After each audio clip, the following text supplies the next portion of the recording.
Welcome to Hood Champion Boxing and Sports. In boxing, you find a way to win, or you find a way to lose.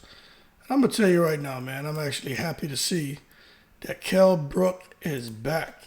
If you didn't know, Kell Brook has started a training camp for a still to be determined opponent, but there are rumors are running wild that he's going to return to face Conor Benn. Now, we don't know who he's going to return to face. I'm going to go ahead and say I do not think he's facing Conor Benn because Conor Benn is the deal with him and Manny Pacquiao is pretty much done. Eddie Hearn should be making an announcement of what Conor Benn is doing here in the next couple of days.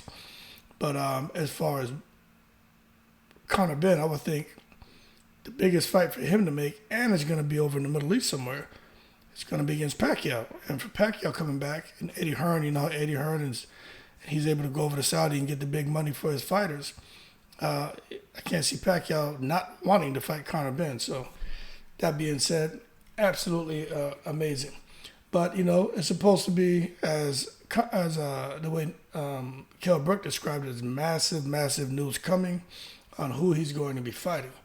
Now, when we talk about, a comeback opponent for Brook, like who could that be?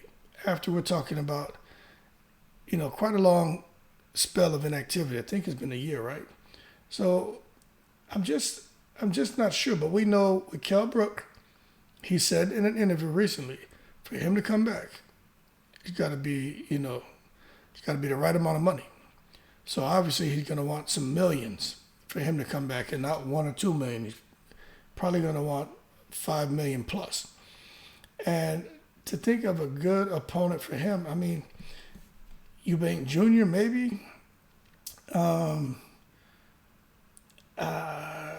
He already fought Amir Khan. So to be honest with you, I don't know. People keep talking about Adrian Broner, but Adrian Broner and Victor Ortiz are supposed to be in pretty deep negotiations for a fight. So I really don't know what Kell Brook is going to do.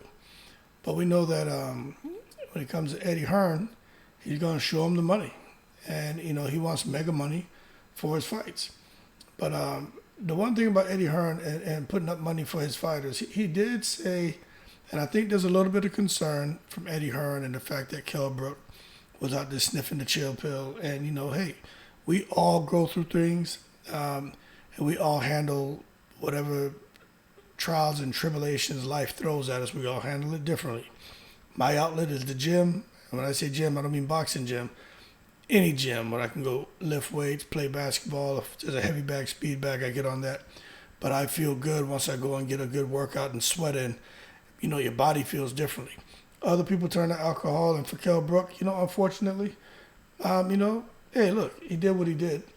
But for Eddie Hearn, it looks like he's saying for Kell Brook, and if he wasn't to really get behind him again, he'd only be good for a domestic level fight rather than a world level at this time.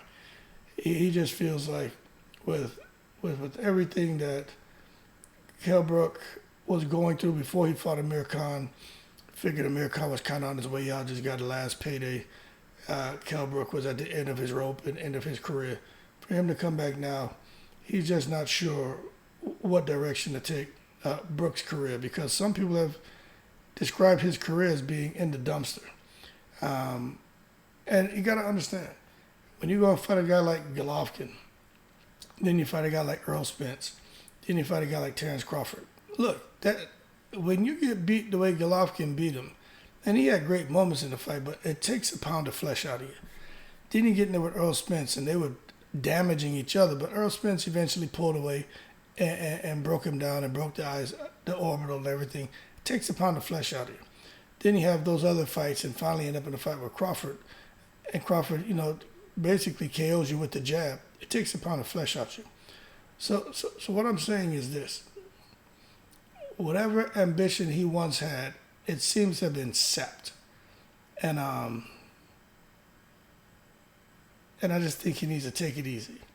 But if he's feeling up to it and this is what he truly wants to do, I don't think he's taking a lot of punishment. We're not talking about a Derek Chisora.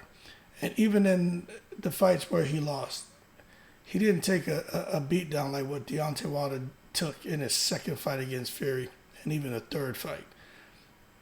But that being said, him coming out of retirement, him looking to get back into the ring, yeah, I wish him the best of luck. But I think it's easy to get the mojo back as far as the hunger to do it. But as far as the mojo back, as far as actually getting in the gym and putting your body through hell and sparring, I just don't know. But we'll see what happens when he puts the gloves back on, and we'll see if he's ready to get in the ring and dance again. You know what I'm saying? You know, Kell Brook, Naseem Hamed, two of Sheffield finest. But we'll see what happens, man. But that being said, look, he was at one time he was an amazing fighter. I don't see why people say negative things about him. Losing to Triple G, losing to Spence, losing to Crawford. I mean, come on. I mean, how many people would actually go on out there and want to take on those kind of fighters? He pushed himself. And he had success, at least in the Spence and the Triple G fight. And with Triple G, he went up in weight. So, I don't know. But either way it goes, someone's going to get a chocolate brownie. That being said, y'all keep cool. Shout out to the veterans, all 7 continents. Good luck to Kell Brook. I'm in the breeze.